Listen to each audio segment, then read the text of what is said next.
আসসালামু আলাইকুম। আবারও হাজির হলাম আপনাদের মাঝে নতুন আরেকটি ভিডিও নিয়ে। আমরা গত পর্বে একটি স্পিকারের ভিডিও দিয়েছিলাম, সেটি হলো বেজ স্পিকার সম্পর্কিত।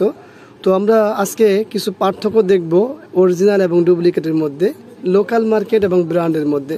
আমরা সর্বপ্রথম এখানে দুইটা স্পিকার দেখতে পাচ্ছি, দুইটা কিন্তু বেজ স্পিকার দেখাচ্ছে।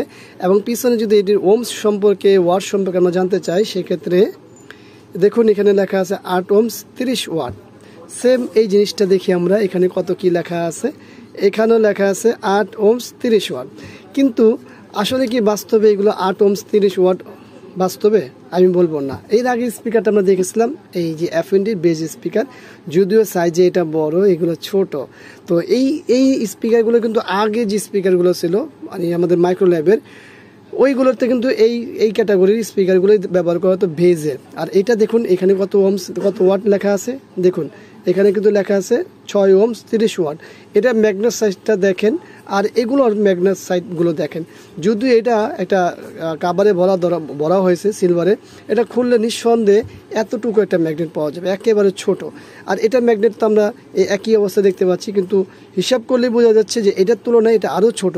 কিন্তু একই ওমস একই ওয়াট কীভাবে সম্ভব? আর পেপারগুলো দেখতে পাচ্ছেন, রিং পেপার দেখলেই যে হবে বিষয়টা এরকম না। তো এই ক্ষেত্রে আমাদের যেটা করতে হবে সেটা হলো যে মার্কেট থেকে আমরা যেই বেজ স্পিকারগুলো কিনি সেগুলোর ক্ষেত্রে অবশ্যই খেয়াল রাখতে হবে যে রিং পেপার হলেই যে বেজ স্পিকার বিষয়টা এরকম না। হ্যাঁ, এইগুলো বেজ স্পিকার, কিন্তু লেখা এবং কাজে দুইটাই মানে রাত আর দিন পার্থক্য। পিছনে যা দেওয়া আছে বাস্তবে এটার ধারের কাছেও এই স্পিকারগুলো কাজ করে না। এটার প্রমাণ হচ্ছে আমি এই যে অলরেডি দেখুন তার লাগানো আছে, এটা আমি ব্যবহার করেছি, একটা জায়গায় লাগানো চেক করেছি যে আদৌ এগুলো আসলে কতটুকু কাজ করে। একেবারেই আমি বলবো যে এটা বৃথা, টাকা বৃথা। হ্যাঁ, এটা যদি টুইটার হিসেবে ব্যবহার করেন নিঃসন্দেহে টুইটার হিসেবে এগুলো ব্যবহার করতে পারেন। আসলে এগুলো টুইটার হিসেবে স্পিকারগুলো ব্যবহার করলে ভালো হয়। এখন দুইটা বিষয়, একটা হলো হয় দোকানদাররা ইচ্ছাকৃতভাবে কাজ করে, আরেকটা বিষয় হলো আমরা যারা ক্রেতা আছি তারা বোঝাতে পারি না যে বেজ স্পিকার আমাদের কি দরকার।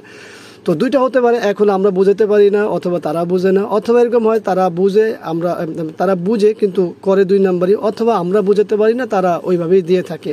তো এটা কেনার সময় অবশ্যই বিষয়গুলো লক্ষ্য রাখতে হবে যে আমরা টুইটার বাজাবো না, আমরা বেজ বাজাবো। প্রয়োজনে আপনারা যে মাইক্রো ল্যাবের যে স্পিকার আছে বা আদার্স এফএনডি স্পিকার আছে, এই ধরনের আপনারা ছবি তুলে নিয়ে যাবেন। এবং ম্যাগনেট এটি ধরলেই বোঝা যায় এগুলো ভার, এবং এটির ওয়েট সম্পর্কে মানে এগুলো জিনিস দেখলেই বোঝা যায়। পেপার আদার্স সব কিছু দেখলেই বোঝা যায়, রিং পেপার বা যাই আছে দেখলেই বোঝা যায়। দেখুন এগুলো একেবারে দুর্বল। এখন আমি মার্কেটের মাল দেখে যে দুর্বল বলছি বিষয়টা এরকম না, মার্কেটে অবশ্যই ভালো জিনিস আছে। কারণ হচ্ছে এই এক পিসি কোম্পানি বানায় নাই। হ্যাঁ, এটা কোম্পানির বানানো, এটা কোম্পানি হয়তো বাইরে বিক্রি করে না, কিন্তু এই ক্যাটাগরির এর মানে সাপোর্টেড কোনো না কোনো স্পিকার অবশ্যই মার্কেটে আছে। তো সেই ক্ষেত্রে আমাদের বুঝে নিতে হবে এবং বোঝাতে হবে দোকানদারকে। তো সবাইকে ধন্যবাদ। ভিডিওটি ভালো লাগলে লাইক করবেন, কমেন্ট করবেন, শেয়ার করবেন।